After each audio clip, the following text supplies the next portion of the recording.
Hey everybody, welcome back to Antique Automotive Service. My name's Adam.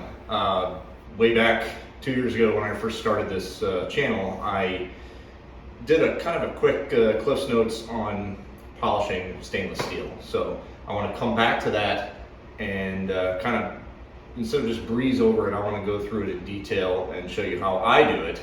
And you know, your results may vary and your processes may also vary. So here we go. Pay no attention to the mess. We're stripping paint on this car. Anyway, this is only about half of a full set of stainless on a 70 Grand Prix. And part of what we have to look for in this stuff is whether it's viable or not. And there are usually a piece or two that are a little bit more of a mess than I really want to take on. And I normally have extras of dripper moldings and whatnot. So this one, I put a block on it and you can see how beat up it is. It's probably savable, but I've got so many of these that you know, I just grabbed another one out of the box and put it on a block, and it's better.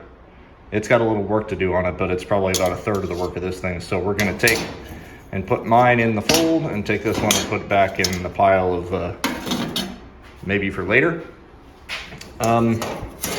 These guys here are door edge guards, and they have a tendency to be pretty much unrepairable if they're a mess. This one's got a few little dings and stuff on it.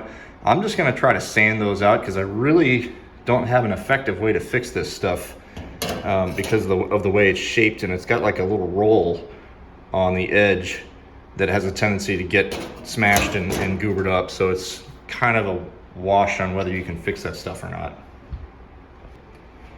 Now going through some of this other stuff, it looks like there's paint on some of this stuff. There's some paint on this. This is a trunklip molding. Here's the other side of what appears to be like a maybe a halo vinyl top or something like that. More vinyl top molding. Those don't look like they're painted at all. Here's a hood lip molding. Yeah, so if there's paint on anything, you basically need to just clean it. Clean it too until there's no paint on any of it. You need to take care of all this little rusty crap too. Sometimes you can take care of that during the sanding process.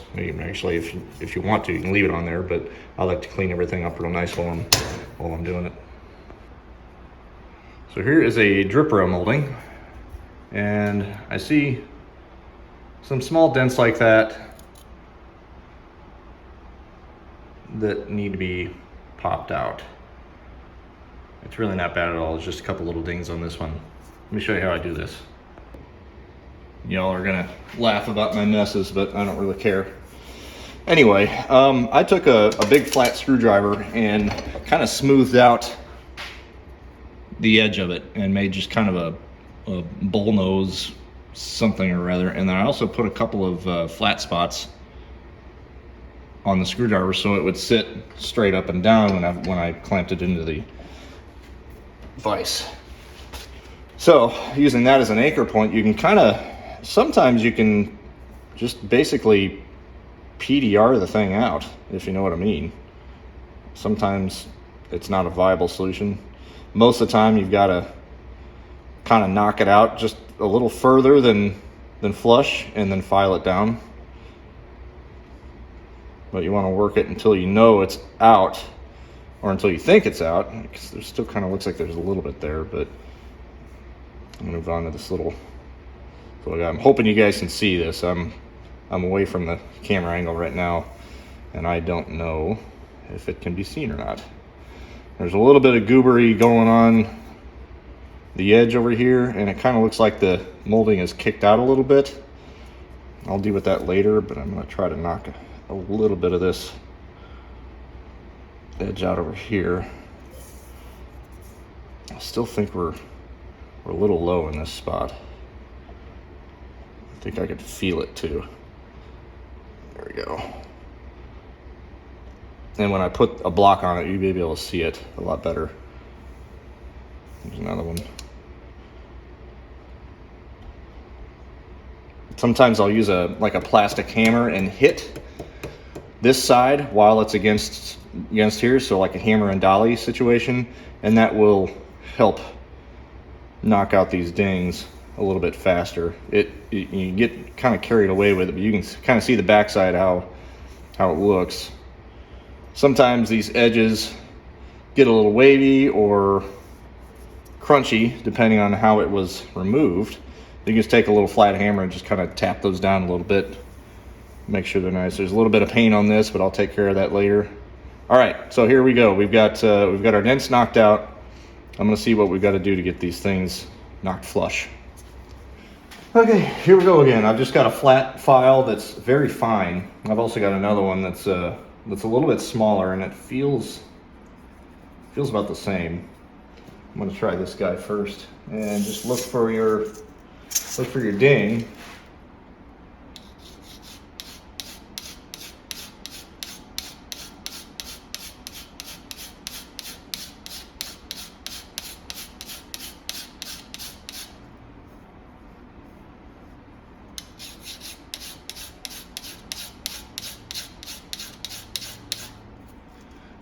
And that's all there is to it. There's 3 of them, I think, on here.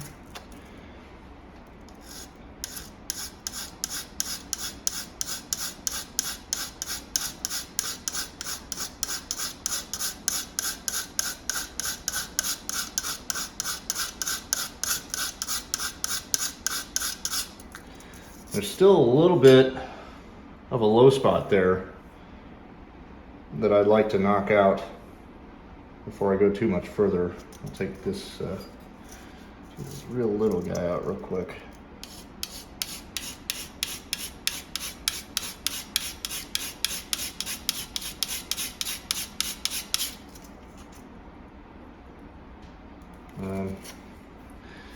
See if I can do some filage on this bottom area here to see what I can pull out. It looks like it's pretty mangled.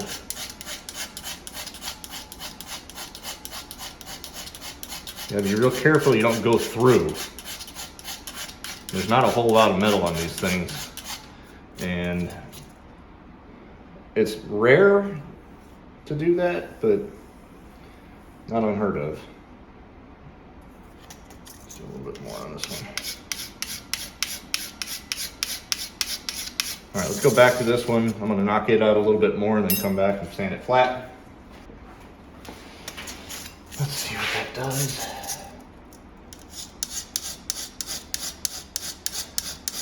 Can't hardly tell when I'm standing over it. Let's go around the edge over here a little bit. Yeah, that's much better.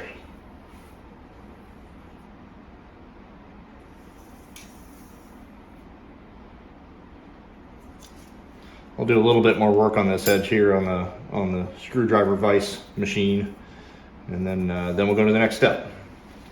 Next step for me is 320 on a DA, and sometimes you're going to need the DA not to DA, just you want it to grind.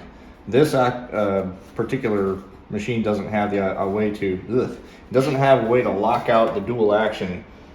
So what I have to do is just basically kind of let it wind out until it spins freely, and then just kind of lightly hit it. But you can also, if you think you can do it, you can just run the DA on this to try to get rid of the scratches.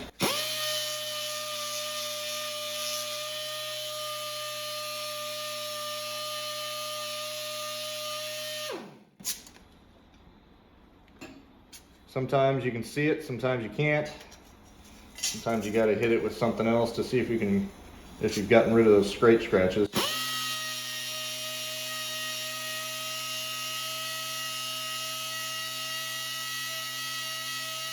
But my goal is not to hit this whole thing with a DA until I get to the next level. Because even, there are micro scratches in here that cannot be taken out with just running it on a wheel. They can, but I think it's stupid. Honestly. Everyone who uses nothing but polishing wheels isn't necessarily wrong, that's just their way of doing it. So this is my method, and I'm sticking to it. So I'm going to keep going until I get rid of all these file scratches.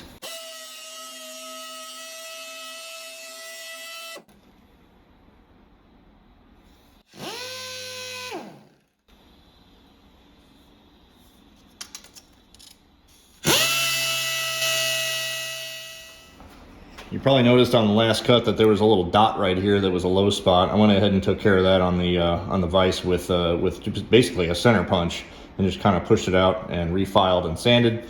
So we are ready to go for the next step, which would be 800 on a DA. Now, stuff like stainless has a tendency to eat sandpaper. By that I mean it goes through sandpaper quickly.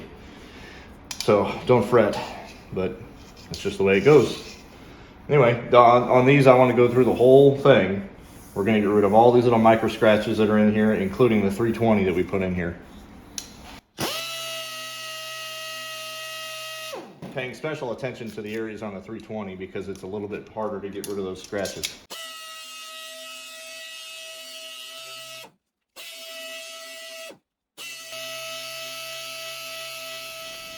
Step 172. 1000 grit, wet, clean water, no additives, just water, and just go at it.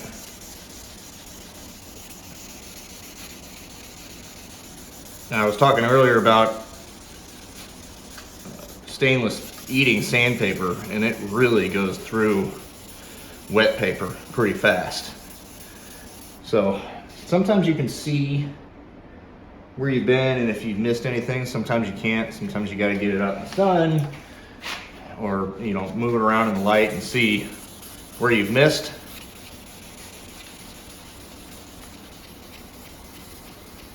But there's, you can see I'm wearing gloves. If you don't wear gloves and you do enough of this stuff, you'll basically sand through your skin, and that's not fun. But anyway, you can see that I'm kind of moving around on the sandpaper to get a fresh spot on the paper. If you continue to rub on just one spot, it will lose its grit and you won't be doing much. You'll be sitting there for 5 years on the same spot trying to get your 800 grit sand scratches out. I can usually get 2 pieces of stainless out of 1 piece of sandpaper, but sometimes it just doesn't make it. So be prepared to spend a few bucks on paper. This wet dry 3M stuff is not cheap. I think pretty much anything with a 3M name on it is going to be expensive. There are alternatives out there. I'm not sure if they last as long or if they're as good, or I just use what I know. Okay, and this would be a good time if you've missed or didn't get some paint off. You can usually come back. Now this one I'm going to have to go back with steel wool because I missed some spots on this bottom lip. But that's basically it for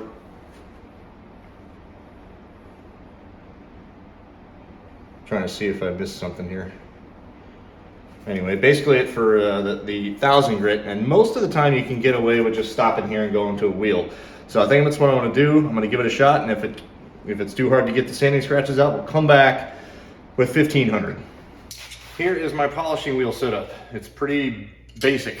Harbor Freight, Eastwood, and I use this for my wire wheel too, but I want to take this off now to eliminate any possibility of hitting this while I'm polishing, because it will destroy the stainless in a quick, hot second. The wheel that I've got in here is a spiral sewn cotton wheel, and it's a little bit more bitey than this loose cotton. I normally have this one on here, but I've had really good luck lately with making things look pretty with this, so we're gonna leave that over there. And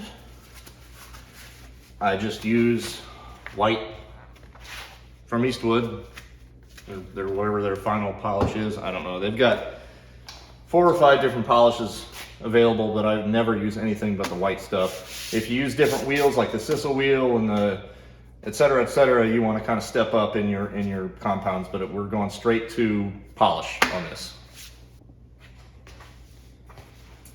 I'm gonna get my gloves on because this stuff gets hot. And basically what I want to do is I want to really eat into this stuff, so I'm going to go pretty aggressive with it. A lot of folks will simply just go up and down. It's going to fall off. You know, they're going to do something like this. I can't hardly keep it in there, but I mean, it does the job, but I like to just get hot and heavy on it.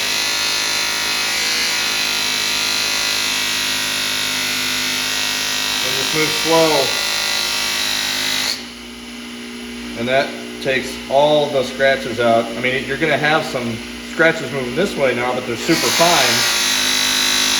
And I'll show you how to eliminate those in a minute. If you feel like you need to move around, feel free. Check your work, make sure you're doing what you need to do, and just continue. About done with this side.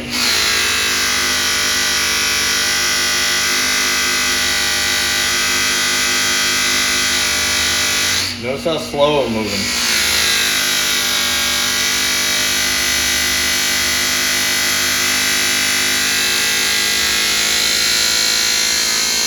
I'll say it again, but I said it on my first video that when you're working with a piece like this, in this direction, your wheel is coming down, and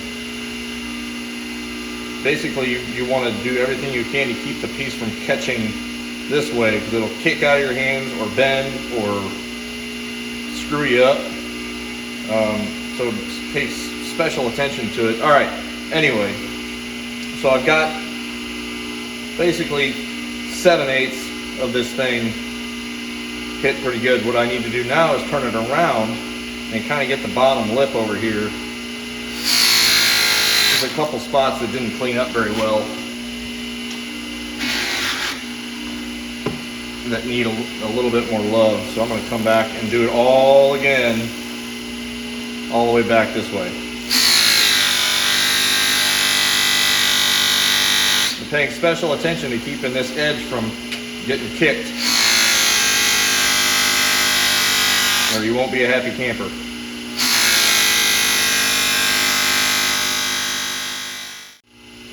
I am finished with this large facet, back and forth, and look at all the fingerprints on it, but it doesn't matter.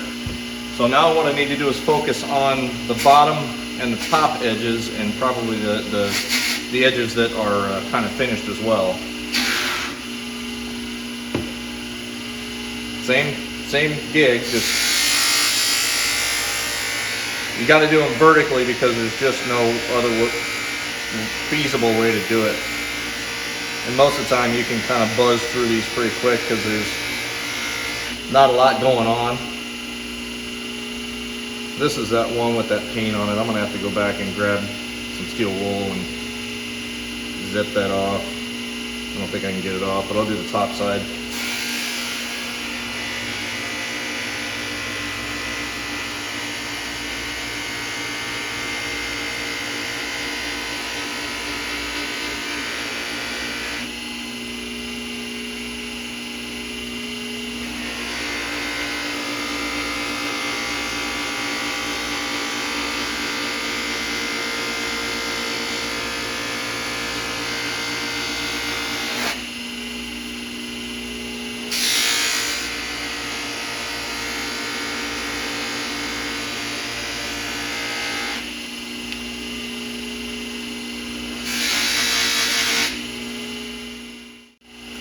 So coming back to the large face of this piece, we've got to do a finish polish on it. So we've got a whole bunch of scratches that are going this way.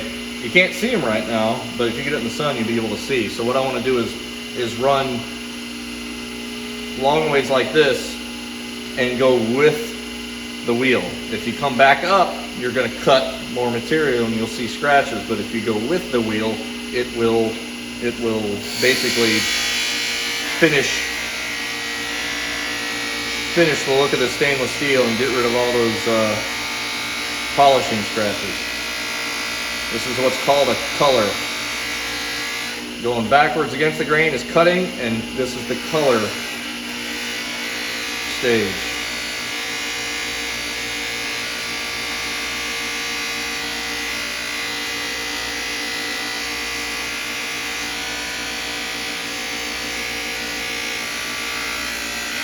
If you run out of room, you can flip her over and come back the other way.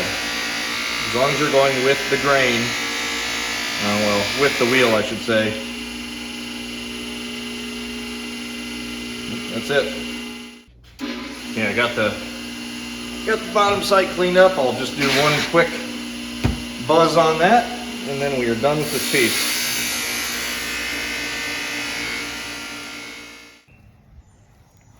Here's the finished piece. I'm having a little hard time trying to video this to make it look decent, but everything's straight, clean, polished. There's no sanding scratches in it, no scratches in general. Sweet. A couple last things that I want to talk about is just setting up your station and knowing what's around you, making sure you have enough room to run your piece side to side and up and down. Obviously, if there's a floor there, you can't do anything about it. But, and as a result, everything around it is going to get dirty. So if there's anything that needs to stay clean, either change your location or cover that thing up, cover the car up, cover the whatever it is up that you're working on that can't stay or that can't get dirty. And then PPE, super important. I had gloves on. A lot of people are going to wear, you know, leather whatevers, chaps, I don't know. Whatever makes you feel better, wear it. I make sure I wear safety glasses and an N95 mask when I do this. I wasn't doing it when I did it today, but because I needed to be able to talk. But that's it, I think.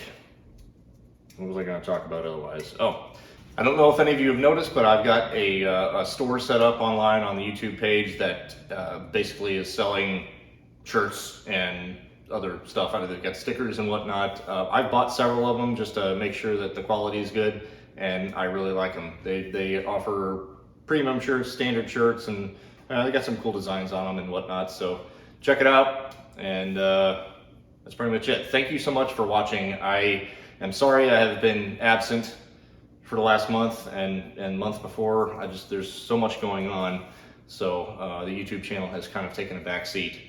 And whenever I can find little stuff like this that I can chirp in with, I will do that. And it seems like it was better received than the normal longer format videos. So I'll try to find other things to do and keep feeding you content. But anyway, I really appreciate y'all hanging around and sticking around and watching, subscribing. If you haven't already, be sure to hit the subscribe button and the little bell link that tells you when I put new videos out. Thanks again. I'll see you next time.